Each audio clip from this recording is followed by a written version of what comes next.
నమస్తే, welcome to legend TV. ప్రస్తుతం మనం ప్రెస్ క్లబ్లో ఉన్నాం. దీనికి సంబంధించి ఇక్కడ గిరిజనులు రౌండ్ టేబుల్ సమావేశం పెట్టుకున్నారు. దీనికి సంబంధించి ప్రధానంగా వాళ్ళ డిమాండ్ చూడొచ్చు. ఏదైతే మంత్రివర్గ దానికి సంబంధించి చోటునివ్వాలని చెప్పేసి, అలాగే సెపరేట్గా ఎస్టీ కమిషన్ ఏర్పాటు చేయాలని చెప్పేసి, ఏదైతే కొత్త ప్రభుత్వం వచ్చిన దగ్గర నుంచి కూడా వీళ్ళకి ఇచ్చిన కొన్ని హామీలు నెరవేర్చిన పక్షాన ఇవన్నీ కూడా మాట్లాడదాం. ఈరోజు రౌండ్ టేబుల్ సమావేశం అయితే పెట్టుకున్న పరిస్థితి కనబడతా ఉంది. ఒకసారి అయితే మాట్లాడే ప్రయత్నం చేద్దాం. నమస్తే అండి. నమస్కారం అండి. ప్రధానంగా అంటే వెంకట్ గారు చెప్పండి, అంటే ప్రధానంగా గిరిజన సంఘాలకు సంబంధించి, ఎందుకంటే కొత్త ప్రభుత్వం వచ్చిన తర్వాత మీకు గతంలో హామీలు ఇచ్చిన వాళ్ళు కూడా ఉన్నారు ఇందులో, ఈ ప్రభుత్వంలో. మరి ఇప్పుడు ఎందుకు అంటే ఆ హామీలు ఎందుకు నెరవేర్చే ప్రయత్నం చేయట్లేదు?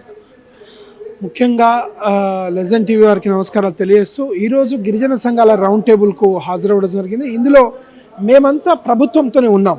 మేము ప్రభుత్వానికి ఎంతో సపోర్ట్ చేస్తున్నాం. ప్రభుత్వానికి వన్ సైడెడ్గా బంజారాలు ఓటేసాం. ప్రభుత్వం తల్లి లాంటిది, అడగందే తల్లి కూడా ఇవ్వదు అన్నట్టుగా ఇవాళ తెలంగాణలో మా హక్కుల గురించి మేము 9 నెలలుగా ఎప్పుడు అడగలే. కానీ ఇప్పుడు మంత్రివర్గ విస్తరణ జరుగుతూ ఉన్నది.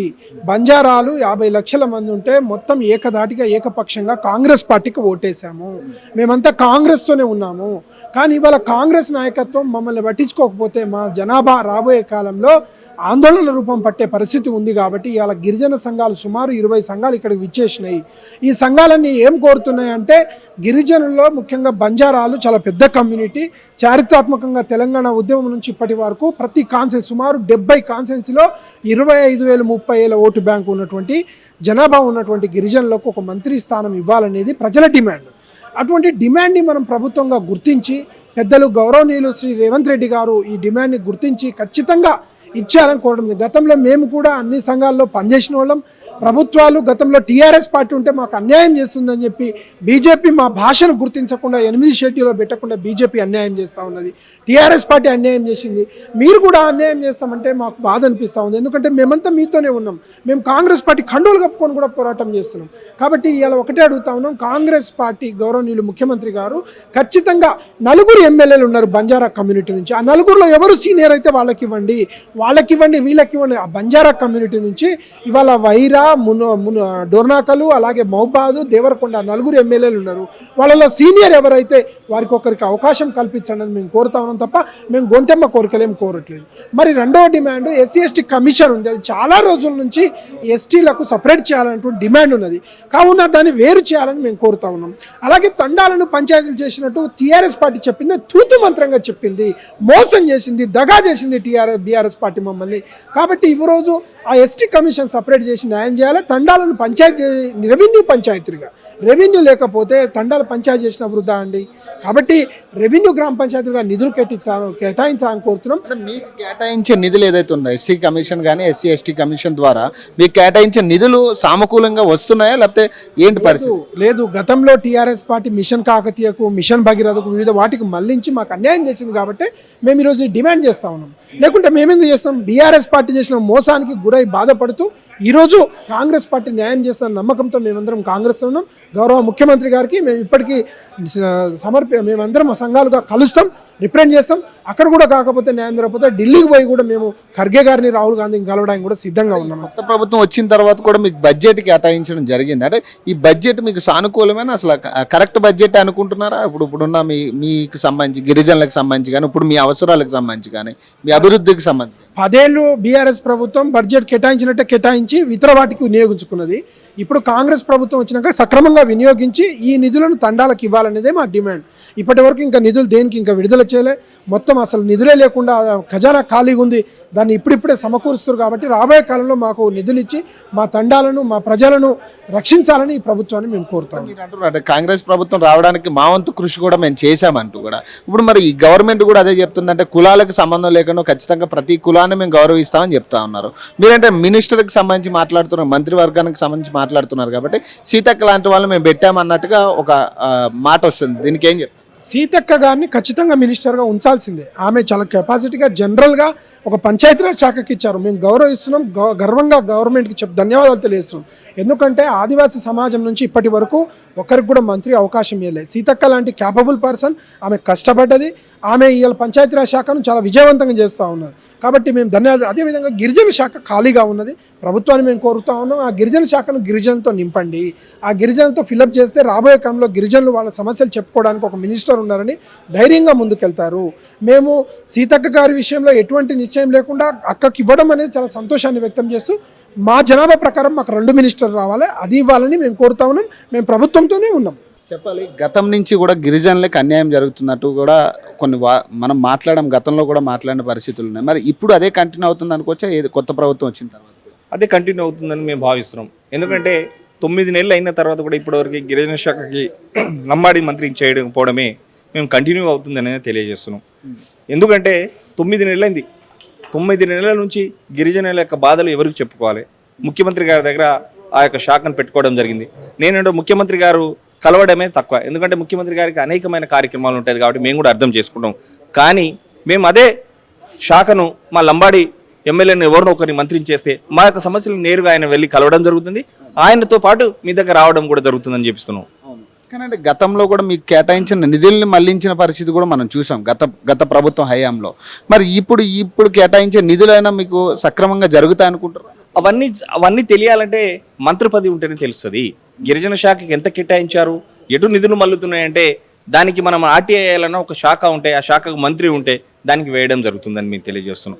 ఈ ప్రభుత్వం రావడానికి మీ వంతు కూడా చాలా కృషి చేసిన పరిస్థితి. మా వంతుగా కృషి కాదు, ముఖ్యమంత్రి గారు స్వయాన రేవంత్ రెడ్డి గారే ఒప్పుకున్నారు.